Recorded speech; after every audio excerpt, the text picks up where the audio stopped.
San Francisco, California, and the Rolling Stones are in town. They've been touring for almost 2 years continuously, but that doesn't stop this gig, like all the others, from being a complete sellout.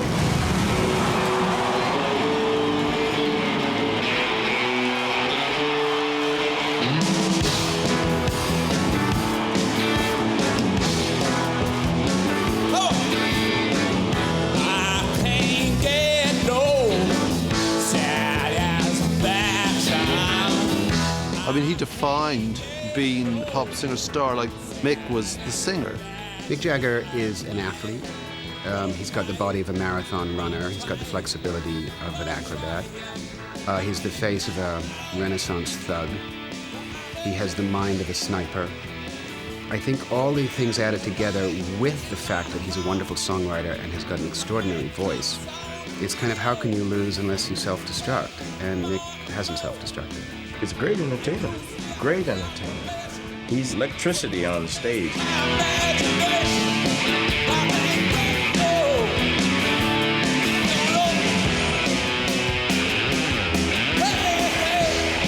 They are the archetypal performing rock band.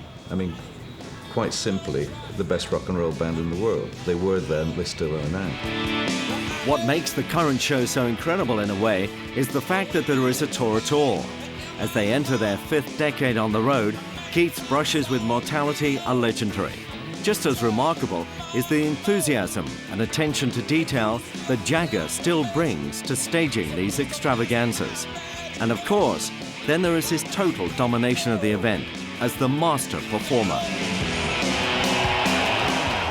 The big challenge really is to, that you know if you're playing these very big shows, I'm talking about the bigger shows, that you've got to entertain people to a certain extent because that's what I think makes those big shows work, that you want to have great sound, you want to have a really good performance of the band, you want to have some, things that people can sort of, take home in their heads. I think it's pure theatre. It's like a festival. To me, when I go to see a Rolling Stones show at Wembley Arena, what you're actually looking at is the whole conception and what he has looked at and evolved with the video screens, the lights, the fireworks, and all the rest of it. It has nothing to do with the group performing on the stage and everything to do with the event. And when he goes on tour, he changes. He changes into this different character. And when he comes off for some hours, he's still the same creature that he was on the stage. But it's something that he has created rather like that Frankensteinian monster. But why does Mick Jagger continue to run? He's more wealth than he can spend in what lifetime he has left. He has enough female adoration to satisfy the appetite of a football team, and has already contributed enough music to rock's eternal scrapbook of hits to have guaranteed his seat at the table of the all-time greats. But something drives him on. One clue might exist in his darkest hour, and that too took place in San Francisco. Altamont is this bleak, horrible gray or brown field. It's not attractive, it's painful, it's surrounded by ugly rednecks and among other people in those days. And the police are not friendly, and the ground is just ugly. On December the 6th, 1969, Paul Kantner's Jefferson Airplane came to Altamont to join the Stones for a hastily planned free concert. But the dream of a peaceful festival was to turn into a nightmare. It was the largest concert ever held. All of our expectations were that it was going to be sort of a love fest, if anything, There was somebody being abused far beyond reason, and nobody was doing anything about it.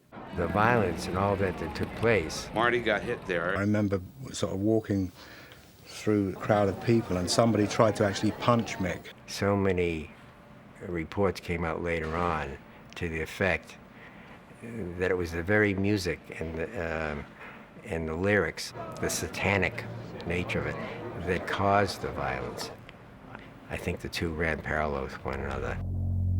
You're never really in control. I mean, you think you are, but you're not.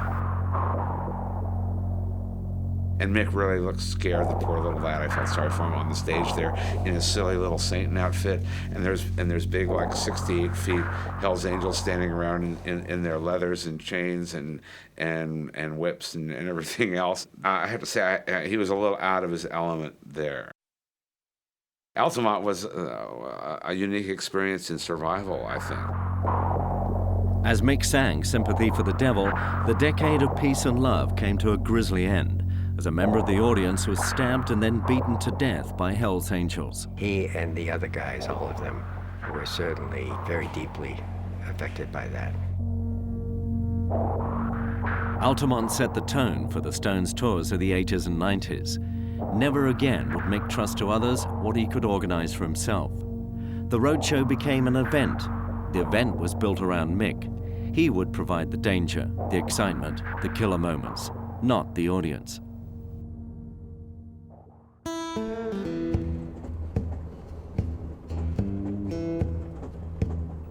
There are two other clues as to what drove him on to conquer the logistics of rock and roll: class and ambition. His background holds the key. The birth of the Stones' music was 1,000,000 miles away from the murder and mayhem of Altamont. It had its roots in the Deep South of London. The legendary meeting between Mick and Keith took place on a Dartford railway platform, as Mick waited patiently for the up train to college, and Keith, characteristically, nearly missed his connection. Under Mick's arm was a collection of blues records, the hobby of a middle-class grammar school boy from Kent.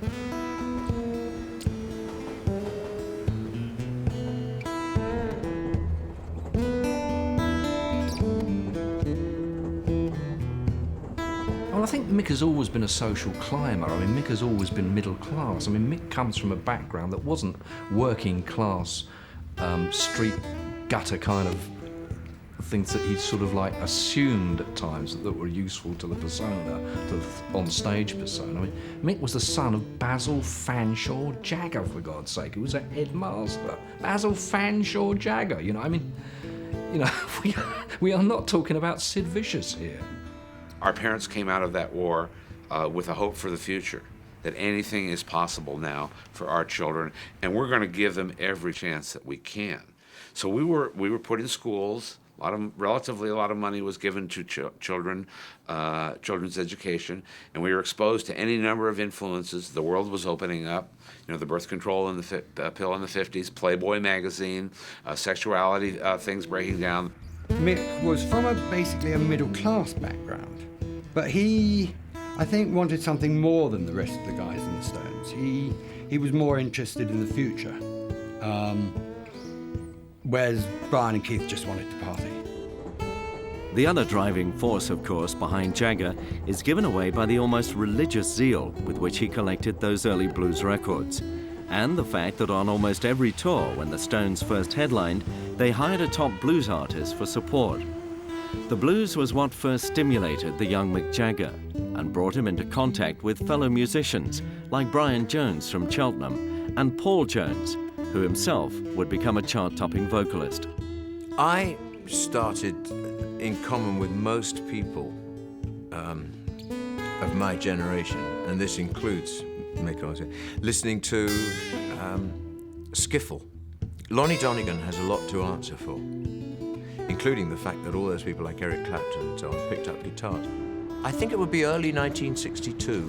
Alexis Korner and Cyril Davis moved the base of their operations out to Ealing. And there would be people who actually had the same records that you had. They had to, because those are the only ones you could get. You could start in those days to get chess records, sometimes on import. England was definitely the first country where white kids had interest in the electric blues and just the blues in general. And of course, the Rolling Stones got their name from Muddy Waters' record Rolling Stone, and did Bo Diddley songs right away. I mean, I think they were trying to sound like the original artists. So I think, yes, the blues and chess records was probably very important to them. At the Ealing Club, Brian Jones was trying to put together the band that would eventually become the Stones. He needed a vocalist, but Mick wasn't first choice. Brian said at that stage, look, I don't really want to be in any band unless I'm the leader of it. So I said, well, you'll have to form your own. And he actually rang me and he said, I am going to move to London. I am going to form a band and I'm going to get rich and I'm going to get famous. He said, do you want to be the lead singer?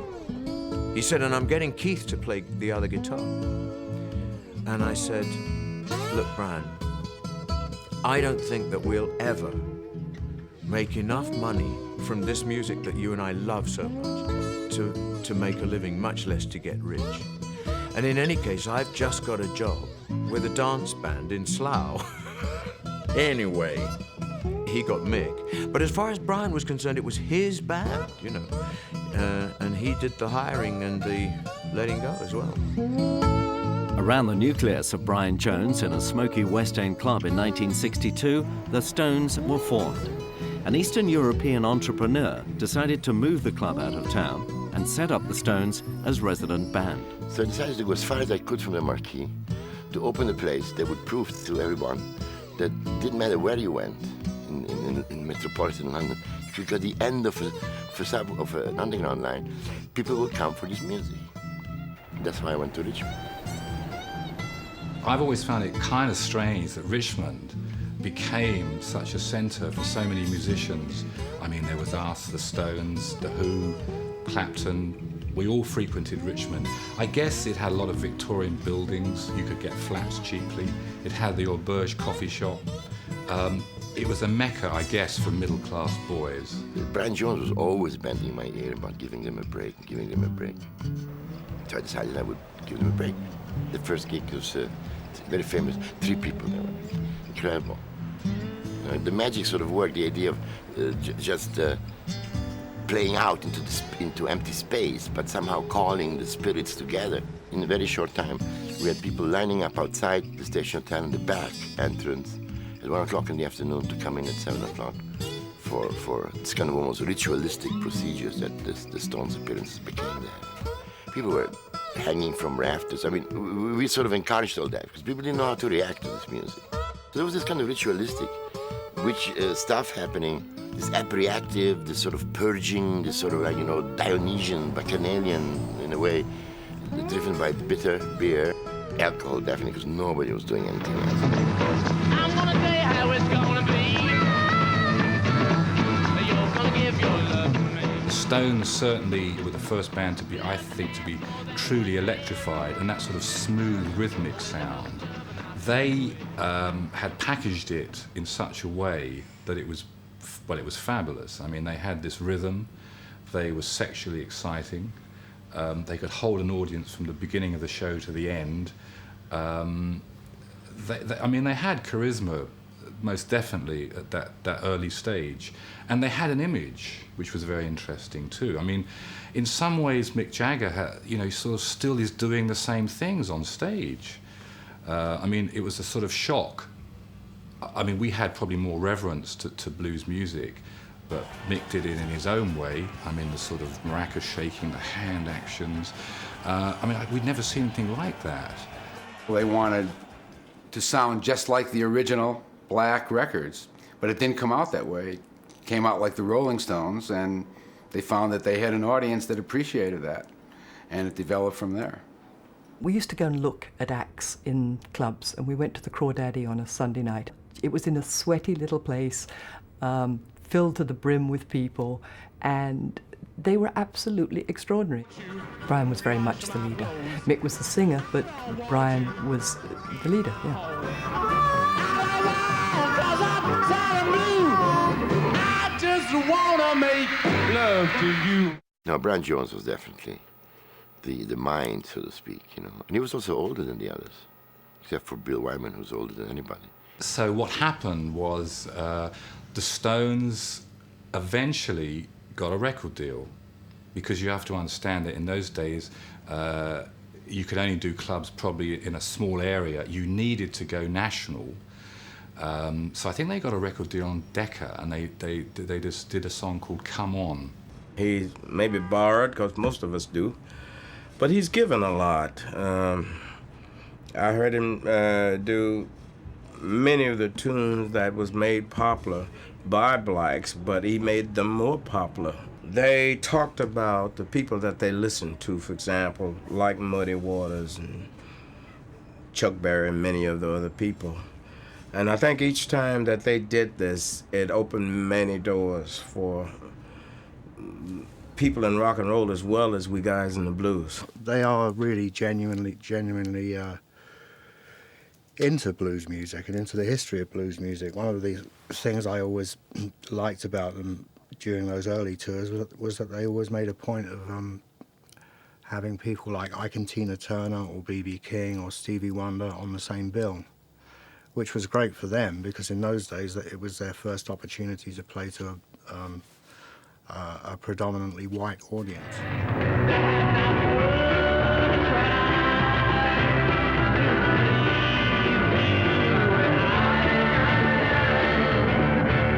They did allow me to tour with them. I toured with them on the first big American tour. I was on the show, and I've toured with them since then. Not only did I tour with them since then, I was lucky enough to record a tune with the Rolling Stones. So all of that have helped B.B. King.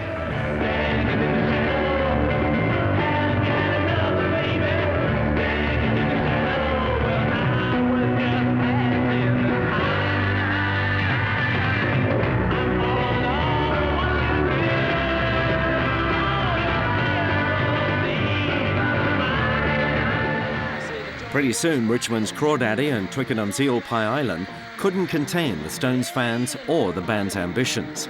But with the change in their fortunes came a change of management that totally transformed the way that the world saw the Stones, and in particular, Mick Jagger. Ask any fan, and they will tell you that Mick Jagger is the leader of the Rolling Stones. But it hasn't always been that way. In 1963, Andrew Oldham was set to be the most glittering wheeler dealer in London's music scene. Having worked for the Beatles manager Brian Epstein, he now set his sights on the Stones, certain that they were going to be the next big thing.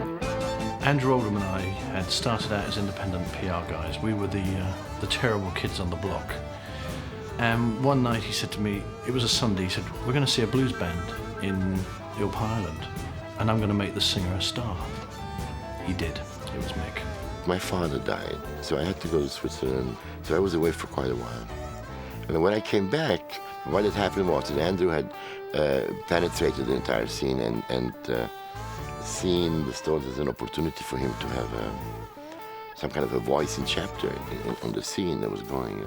Years later, I found out one of the reasons why they decided to go sign with Andrew and do me in was because I was a foreigner. You know? How could they trust this sort of strange guy with an accent like this to you know, I was not an Englishman, you know. I wasn't an Englishman. The scene is what mattered to me. I mean, I was more politically inclined than most people, but I felt that the artist should be the owner of their work and not the music publishers and the record companies. The first meeting in the office with the Stones was Brian, because Brian was the leader of the band. And after a couple of meetings with Brian, I said to Andrew, I said, you know, this guy, he's not capable. He's not coherent. Andrew had no time for Brian at all, could not take him because he couldn't relate to him. And also because he was 101% fixed. Mick Jagger is the star. Forget the bands, forget everything, groups, what have you. This is a star, a megastar.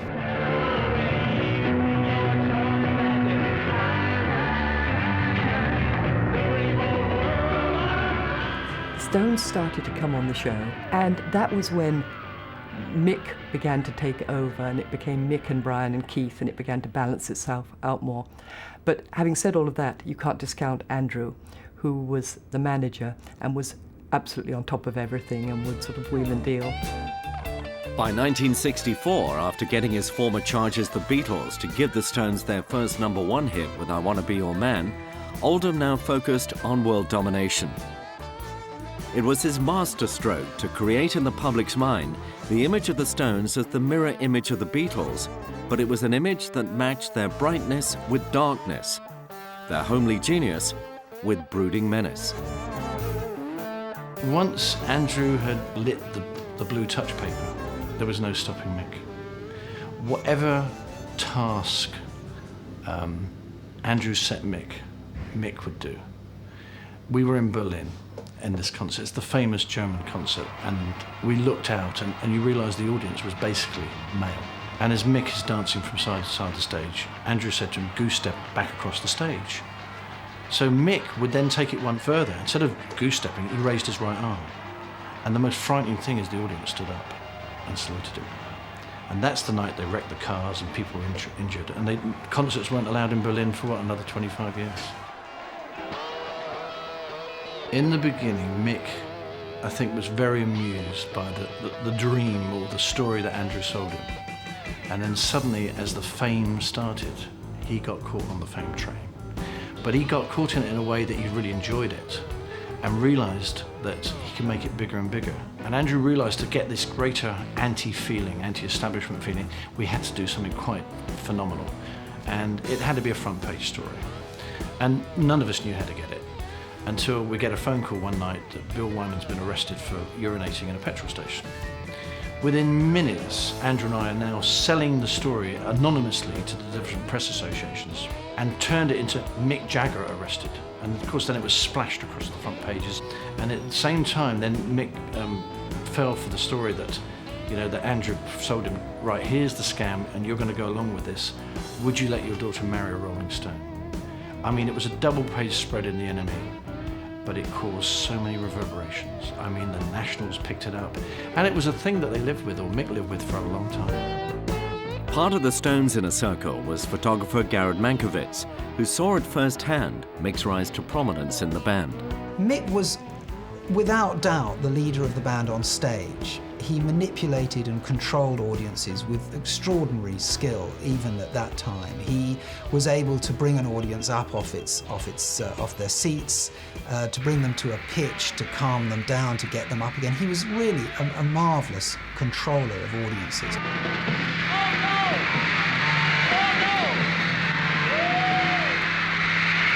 It was quite clear that Mick was the centre. He did seem to coordinate things.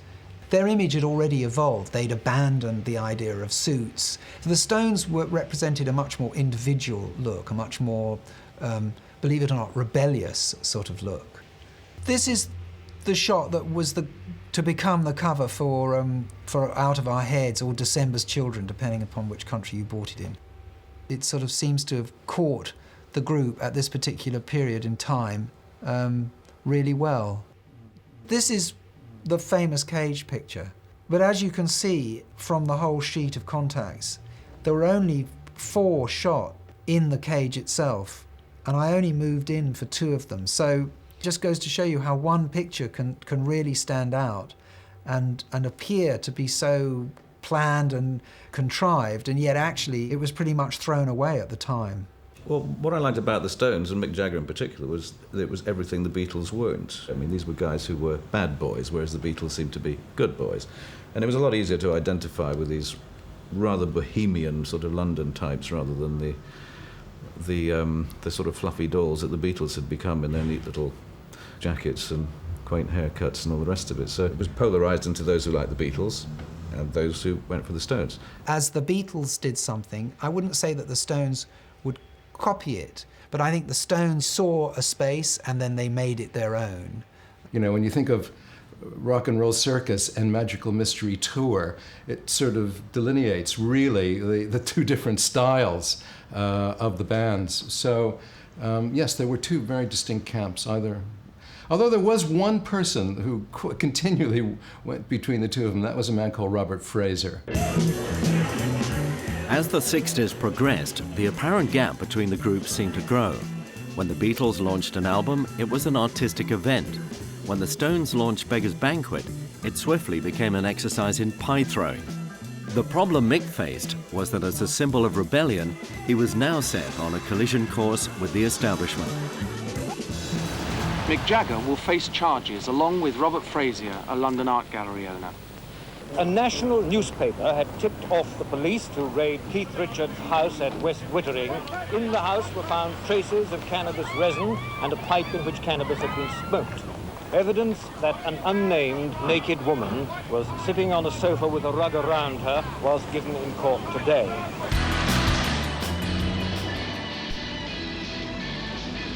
Well, it's been a fantastic day. There were perhaps a dozen of us, and we'd been out tripping around the countryside on Selsey Bill, having a great time. And we were sitting around. Mick had just been given a new television. We didn't have a programme on. We had the thing between the channels, just looking at the dots, which was fascinating. Suddenly, we saw coming out of the shadows strangely dressed human. We thought they were human beings, but they turned out to be the police. They insisted on searching people and people's rooms. The establishment wanted to get them, and this was it. They had got them, and they wanted to try and make their charges stick. The court case and subsequent publicity merely enlarged Jagger's image as bad, possibly mad, and dangerous to know. But the drugs experience was taking its toll on Brian Jones. Oldham's closeting together of Mick and Keith as a songwriting machine to rival Lennon and McCartney merely widened the chasm.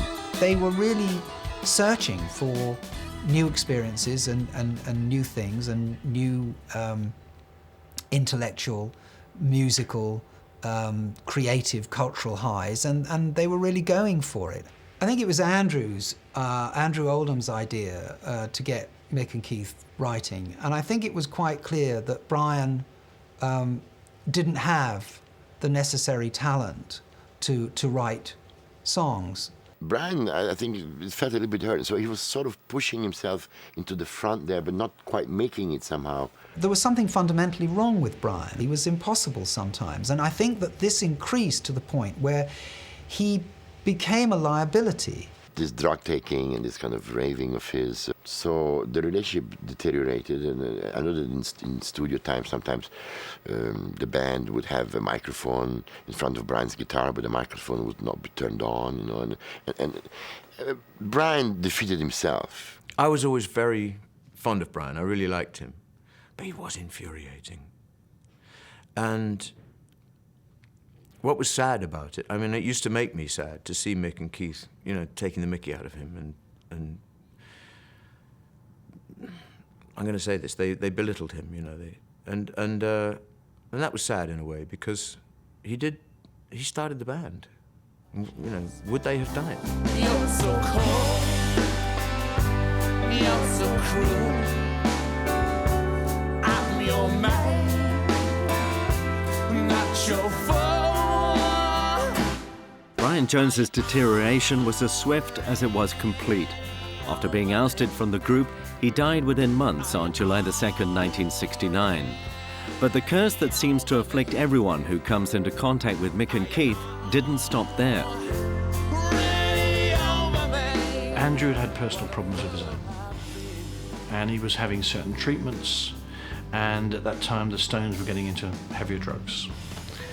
And we were warned that if Andrew continued to take what he was taking, which was prescribed, they would bust him.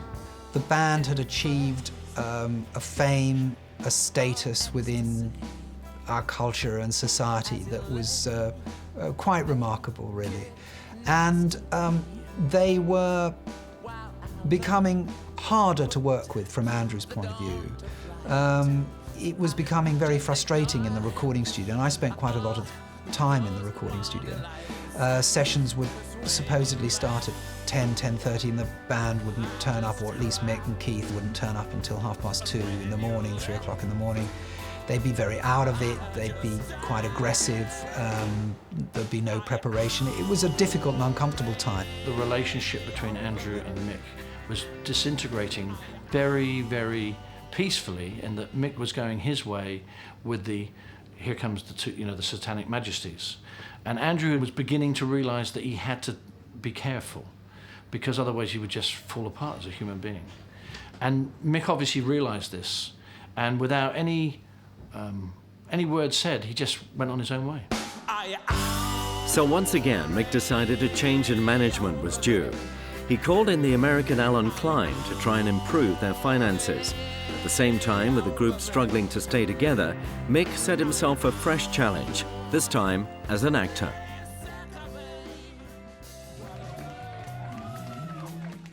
By the end of the 60s, with the rock world at his feet, his image and fame ensured, and his position at the head of the band intact, Mick decided to broaden his horizons and embrace the visual medium of film. First came some groundbreaking promotional films. The Stones liked Radio City Together, they liked me, and so they asked me to do their first video, which was Jumping Jack Flash. And this was the original Rolling Stones with Brian Jones. And we did it. We shot a couple of versions. And I think maybe Brian, maybe Mick, maybe Keith, someone started to put stuff on. And it was an idea which just seemed to grow. I'd like to take credit for all good ideas in the world, but I think that one just sort of turned up. I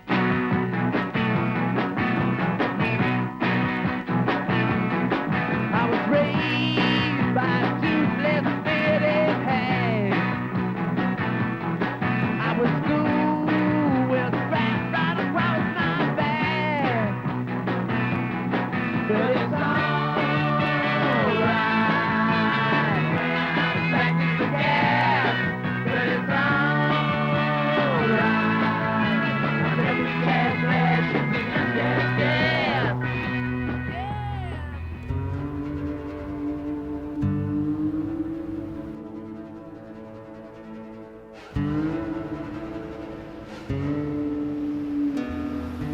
With such a stunning visual appeal, Mick's move to acting seemed an obvious one. Through his links with Cafe Society friends like Donald Cammell and Christopher Gibbs, Mick embarked on his most creative yet most dangerous project to date, the cult movie Performance, shot in the seedy environs of London's Notting Hill.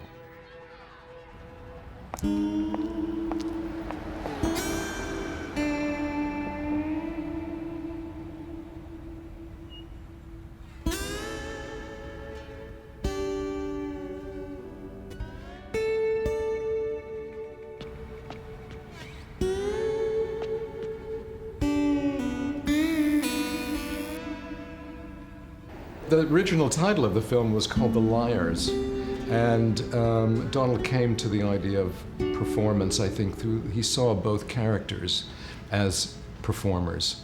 So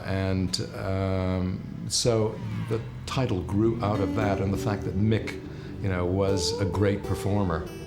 Sandy Lieberson was a wonderful producer because he let things, and when there's a line in the film, I just let things happen. And it was very much that way on the set. And Mick was aware of it at a very early stage. He knew that it was being written for him. There were numerous discussions between Mick and Donald as to what the character could embody and what the role could potentially be like. So there was a great deal of collaboration. I think it was emotionally challenging for everybody because it was, it happened almost by accident. It became something more than just a normal movie set because the relationships became so intense and you couldn't separate professional from personal. The set continued when the film wrapped for the day. People didn't separate and go home to their families and hot meals. It was a 24-hour-a-day film set. The movie's influence deeply affected the band.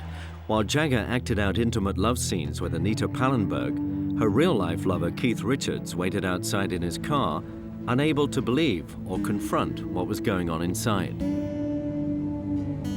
I mean, after the whole thing was over, we had a lot of problems with it because I remember one scene that they were on the bath together and I think the head of the studio at the time said, "Even the bath water's dirty." Mick brought a lot of his own personality and also, I think, probably using other personalities to create a screen personality. So I wouldn't say it's just Mick Jagger up there. There's an attitude that's Mick's, but I think his creation of that character was something that he came to as an actor. And I think that's what distinguishes that performance, in performance. Once it was done, it couldn't have been done by anybody else. Nobody, because it belonged to him in that way. It belonged because he'd brought so much innate understanding and trust to it, and gave himself to it. And that's quite daring, and very daring. People that give themselves to anything completely, he did that. The ultimate performance is his work. There are very few actors that have ever held an audience of 60,000 people. When you say, can he act? Yeah, there's the ultimate actor. There's someone that is giving totally something of themselves, I think.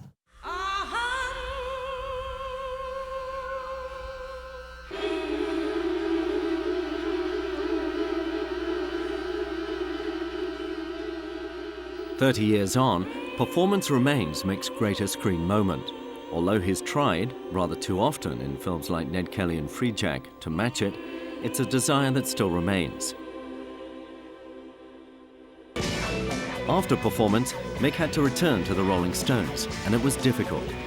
Despite all the success of the 60s, the huge record sales and the massive fame, there was actually no money in the Stones' bank accounts. Mick's personal press agent, Keith Altham, knew the truth. I think people were unaware of the fact that the Stones were not really rich until the mid-70s. They'd had enormous success both in America and in England by 1970, but behind them lay a legal dispute with their first manager, Eric Easton, who was in league with Andrew Oldham. Then Andrew Oldham exited, there was another legal dispute going on there. Then in came Alan Klein, that became a legal dispute, all before 1970. So all their monies were being held up in escrow in respect of sorting out who actually was owed what. And consequently, the only real money that they had coming in was from live performance. They were bankrupt. They owed huge amounts of money. The dire financial situation of the band meant two things. Firstly, they fled British taxation and based themselves in the south of France. And secondly, they had to build up their revenue. Through massive tours, mainly in the USA, they soon became the highest-earning band on the planet. Mick Taylor was Brian Jones's replacement for this new era in the Stones' story. I did get the sense that I was getting involved in a situation where it was like sort of phase 2 of their career, if you like. They'd been very successful. They'd done a couple of American tours, but they hadn't worked for a couple of years. And so, as fate would have it, the concert in Hyde Park sort of turned into a sort of requiem for Brian Jones. I saw some backstage footage recently of the Hyde Park show, and there's a lot in this footage of Mick sort of giving everybody directions and saying, right, I'm going to go on stage, and then I'm going to do this, and then this is going to happen, and then this is going to happen, and then we're going to do this. And so, yeah, he was always very much in control. Touring had basically changed during that period between 66 and 69. Because of new technology and huge PA systems, it was possible for bands to, play in big arenas and actually hear themselves play. Ladies and gentlemen, the Rolling Stones! By 1972, we'd become more of a celebrity band. I mean, we had actors and actresses and writers like Truman Capote on the plane, and so it became like a Hello magazine, in a way.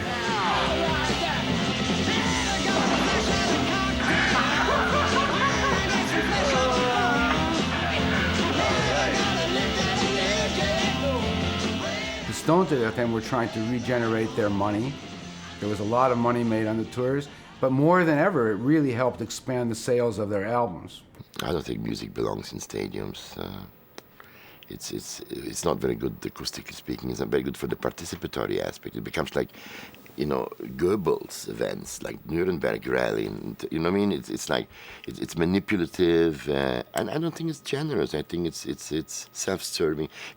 It all like leads to the glorification of vanity. I play to 2 million people. Oh, if I play 3 million people, 5 million people, it's. From the point of view of the music, it's disappointing. But it became a business, and perhaps music and art was always a business. Increasingly, in a world of backstage passes and VIP areas, the Stones built up their own band of followers and recruited their own trusty lieutenants. Marshall Chess, who Mick had hero worshipped as a teenager, now ran their own record label. The Rolling Stones live in their own world. And once you enter into that world, the outside reality begins to fade. Everyone kisses your ass in the Rolling Stones world. And I'm sure they don't even realize it, because when you're in it, you don't realize it. It's only when you're out looking in. You're staying up all night. At that time, everyone's, smoking cigarettes, taking an assortment of drugs to sleep, party, stay up, catching planes, traveling around. It's not the healthiest life. It's not for the weak-hearted. Everything was done to excess, sex, drugs, and rock and roll. And I think there have been maybe 3 or 4 times when they've come close to calling it a day. But I think because of Mick's sheer ambitiousness and persistence, he kept the whole thing together, and then they started to tour again. And when they realized what a huge commercial venture that could be, I think that's what kept them together, really. I think Mick really learnt by trial and error. He learnt from painful experience. He was somebody who had to actually run into brick walls and find out that the people that he trusted or had empowered with financial abilities couldn't do it, or didn't do it, or ripped them off, or stole, or whatever. So he then realised he had to take the matter over himself because he was the only person he could trust. So, after Alan Klein, Mick effectively became the Stones' manager himself, combining his love of money and aristocracy in one easy go by employing Prince Rupert of Lowenstein to act as financial guru. The result is the global corporation that is the Rolling Stones today. Once he'd bought the dream of, I'm going to be Mick Jagger superstar, he wanted to be Mick Jagger, not just millionaire, but mega millionaire. Once you get the kind of money that Mick Jagger has now got, you're a tycoon.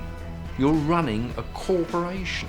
You're running a massive industry that is Mick is a sort of skinny Rupert Murdoch. I was flipping magazines in that place on Mercer Street. I think Mick loves money. I think he loves power. I think he's motivated very heavily by money. Of course he likes the attention. He likes the adulation. He likes the fame. He admits to it. Anybody say, nobody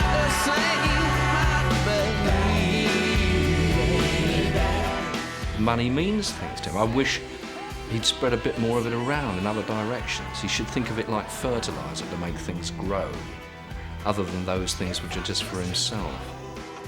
And it would be great if some of this money would go back into the pockets of some of these old guys, the blues guys, without whom this music just couldn't have existed. And some of them still struggling, some don't have teeth, some of them don't have health insurance. It would have been really great if the Stones could have done a sort of foundation for the blues. It's show business. It's become show business. And that show business thing was what we were rebelling against at the very beginning of this entire thing. It's a phenomenon that perhaps was inevitable. As if they hadn't done it, somebody else would have done it. But my critique is of what they are doing with it, where this has ended up. And I don't think it has ended up where it should have ended up somehow. But of course, when Mick does spread the money around, he does it on a grand scale. In 1985, when Bob Geldof was planning Band Aid, it was inevitable that he would call on Mick as the greatest rock performer to help. I went to Mick and he said, look, there's a lot of rows with the Stones at the moment, we're not getting on, and et cetera, et cetera. And I said, well, will you do it? And he said, yeah, okay. And from that moment, he put so much into it. I mean, people don't quite realise. They think, oh, it's easy, Jagger, just shut up. It wasn't that at all. Bowie was pretty much involved. So Mick went over to America, put a band together. Then he came back. They went off that night and did Dancing in the Street, the definitive version, in my opinion. I mean, these two old tarts, you know, trying to outdo each other. And then went straight into making a video. We had another number one.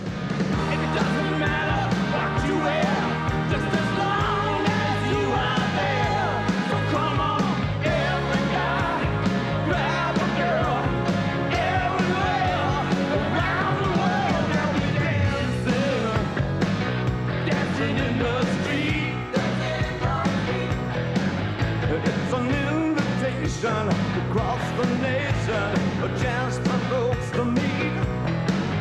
Laughing and singing and music swinging, dancing in the street, Philadelphia, PA. Baltimore and Messina, don't forget the Motor City, on the streets of Brazil, back in the USSR.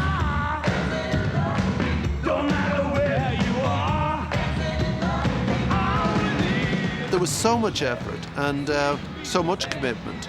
You know, I'll always remember that and appreciate it, you know. Dancing in the Street showed Mick in a new light. His relationship with Bowie both delighted and intrigued fans. However, it is his relationship with Keith Richards that holds the key to the success and the enduring work rate of the Stones.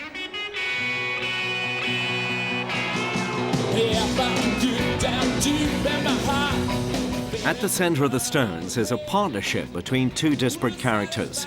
Mick and Keith shared the same roots, but ironically, it is their distance that makes the formula such a winning one.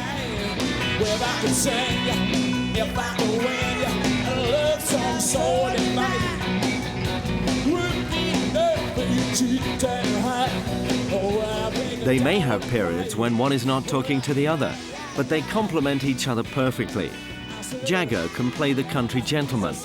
However, he can never get too elevated because Richard's street urchin will pull him back down to earth. And if Mick is too tired for late nights, there's no chance that Keith will pass on an invitation to party or play the blues through till dawn. Keith also gives the Stones their greatest gift, their musical credibility, and a spontaneous counterpoint to the more controlled structure that Jagger likes to create. The best music comes when it just seems to flow and just drip off your fingers, so you're not really thinking too much. You're just doing it, you know? And afterwards you can think about it and argue about it and all that blah, blah, but when you're doing it, it's flowing, you know? And that's all that counts. Catch the accidents as they happen in the studio. Nobody would think of putting that note against that note, except it happened. And as long as you don't stop and say, start again, you know, just let it go, let it go. You haven't made a mistake, you've just discovered something new, you know. Mick will probably say totally the opposite, and of course, yin and yang. These people are joined at the hip. They're like siblings. They have sibling rivalries. Jagger really needs Richards. Richards gives him a certain that Lennon gave McCartney, and more to the point, Richards really needs Jagger because Richards cannot sing. Richards sings like Tom Waits dead. I used to talk to Bill Wyman a lot about my frustrations because he felt the same kind of frustrations too, and he said, well, you know, it's, you know, basically you just got to go along with the flow, and you've got to accept that this is the way Mick and Keith work. I was lucky. Tell me how I changed. That's another thing about Mick. He always had this competitiveness, you know, and he always kept his ear quite, you know, close to the ground. He always took a great deal of interest in what other people were doing and what other songs were in the charts. And one song in particular I remember was It's Only Rock and Roll But I Like It, because he came into the studio and he said, oh, I just heard this fantastic Slade song. He said, I want to write a song like that, like an anthem. It's only rock and roll, but I like it. And I know it's only rock and roll. after 30-odd years, you listen to the words and the lyrics of the Stones thing, it's very poppy. So they really got stuck in the groove of being these sort of like pop format songwriters. And if you listen to the stuff now, this kind of hits you somehow or other. There was a band that was rebelling in the sense, shaking up the foundations of the popular music scene 30 years ago, which has ended up being the pop scene. But although Mick and Keith, the Glimmer twins, may be inextricably linked, now Mick can move on to his solo projects without causing the disharmony that Performance did. In 1998, he surprised people by taking a cameo role in the low-budget art house movie Bent. Streets of Berlin, I must leave you soon. Oh, will you forget me? 'Cause I've really healed. I wanted somebody who wasn't a traditional actor to play this part of Greta, who's a drag queen, and, well, I wanted an icon, really, and somebody who was a performer, somebody who had a charisma. Where the boys are pretty. Take out his eyes, he never need see how they eat you alive in this city.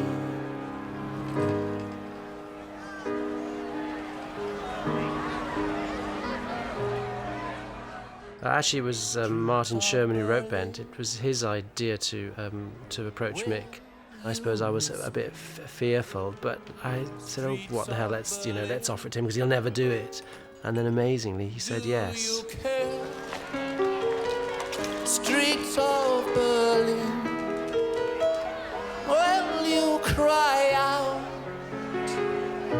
if I vanish into thin air?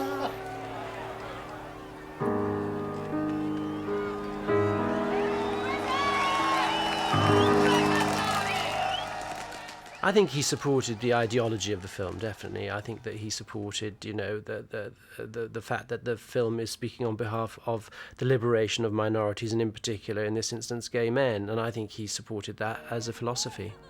Acting is to do with intelligence, personality, and a willingness to create a character. And Mick certainly obviously has the intelligence and the personality. I think that what was so touching about working with him in Bent was that he wanted to be an actor. He wanted to join in. I think it was very hard for him to be an actor because of the posters on people's walls. Because one of the things about being an actor, essentially, is you're pretending you're someone else. And if everybody knows for damn sure who you are, and you're the greatest rock and roll star in the world, it's very hard to convince them that you're another character. I think he needs a vehicle, and he needs a director who knows how to get the best out of him and how to approach directing him. So I don't think, his acting potential was ever fulfilled. Andrew Older once said to me that it's because he's trapped by his own persona. It's very difficult for him to be anybody else. His heart is in his music, I think, and in his own personal theatre, his shows, his tours, and his concerts, and his things. That's really who he is. The other thing that the world needs convincing about is how much longer Mick can keep it up. It's a question he asked best himself. Welcome the Rolling Stones. I want to ask the Rolling Stones a very original question. Is this going to be your last tour? And of course he answers the question himself every night of the tour. I don't think there's any drug stronger than the energy of 20 or 30,000 people being in love with you and keeping in beat with the music, which locks it together. Mick just gets a charge out of entertaining and singing. I don't really think it's something he can do without, otherwise he wouldn't still be doing it. He moved like a guy 16. That's one thing. He's a great performer. That's what he is. Great performer. What was a teenage rhythm and blues outfit in 1964 has now become the Mick Jagger and Keith Richards global rock and roll travelling circus.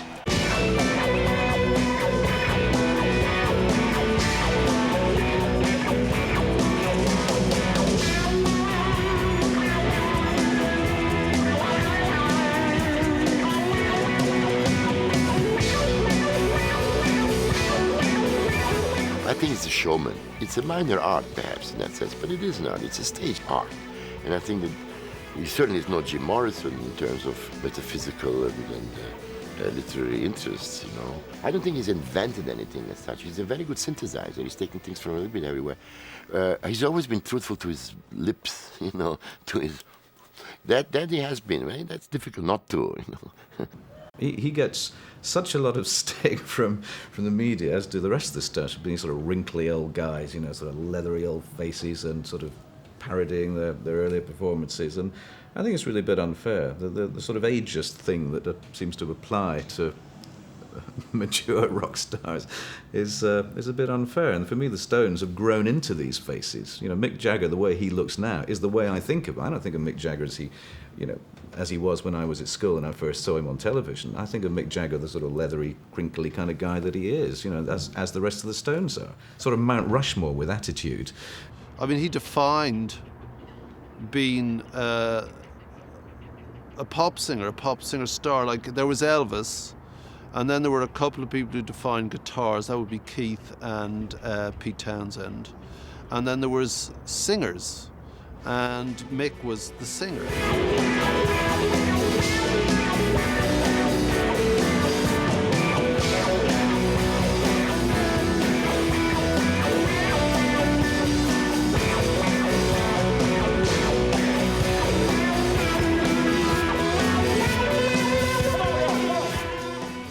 Something organic happens in front of your eyes. A relationship is formed between performer and audience in front of your eyes. And Mick Jagger obviously is someone who's an ultimate performer in that sense, that he can incite an audience to respond to his outrageous behaviour. I think he deliberately created a confused and androgynous sexual image when he was young.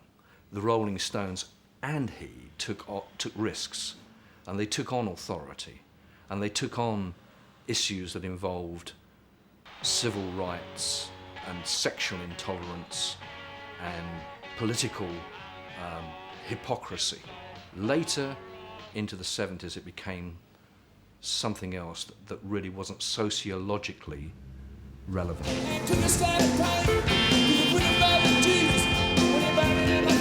When they look at the Stones and say, live karaoke session, recycling the old stuff, they're not really paying attention.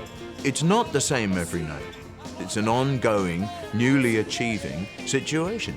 The Stones, when they play like they can play, the whole stadium is reduced to a club. That's a cliche, but that music is what it does. There is no other band in the world, there's no rock and roll band can create that sensation, that feeling inside you. There is something about the man that has captured and encapsulated the feelings of several generations of people.